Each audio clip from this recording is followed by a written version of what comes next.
जयपुर की इस छोटी सी कलाकार ने हरियाली तीज के मंच पर अपनी ऐसी प्रतिभा दिखाई कि हर कोई बस देखता रह गया।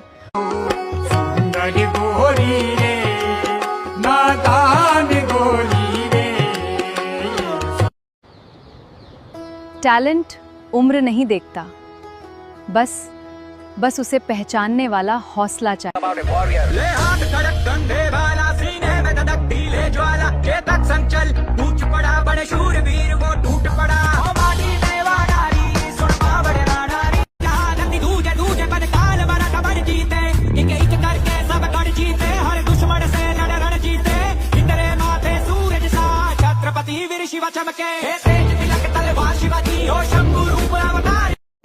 हर बच्चे के अंदर एक हुनर होता है, बस हमें उसे पहचानना है, रोकना नहीं, उड़ने का मौका देना है।